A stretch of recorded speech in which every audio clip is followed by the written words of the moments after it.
Hey everybody, Josh here from Android Central, and I wanted to show you another app I found. It's called Color Confusion, and interesting thing about Color Confusion, obviously it's a game, but how you look at Color Confusion differs depending on how successful you are, I think.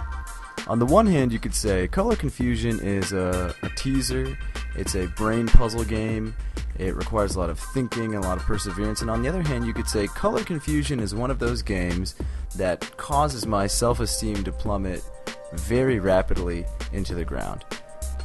That's not to say that Color Confusion isn't fun, but it just has a very high learning curve and a little bit of luck, I think, and is rather quite challenging, especially as you advance into the lower, or the higher levels rather.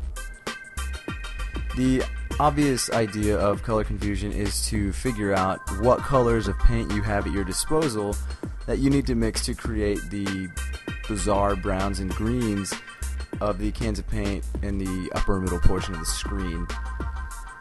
As you continue to advance through the levels, you'll notice that there are more cans of paint that you need to come up with, but to offset that you also get more opportunities to mix. So you'd think, okay, well that's fair, and it is.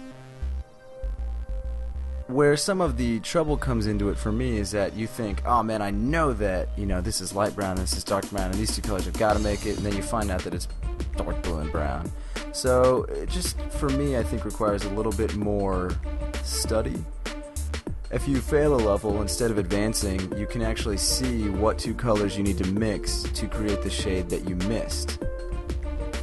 If you don't like the colors that you're given, you can also hit the remix button in the bottom right hand corner of the screen and it will remix all the paint cans. It basically resets your level so you can try again. That's always a good option if you don't want to lose, but again, because this game requires a little bit of studying and a little bit of luck, seeing what colors you need to mix together might be in your best interest. Also, the faster you complete a level, the more points you get, and the better you do. There's really not much else I can say about Color Confusion, except that it is a really challenging, but if you're into that sort of thing, really fun and rewarding game, especially once you get past level 3, which I don't think I've been able to beat yet. It is called Color Confusion, it is on the Android market, and it looks like I just got past level 3.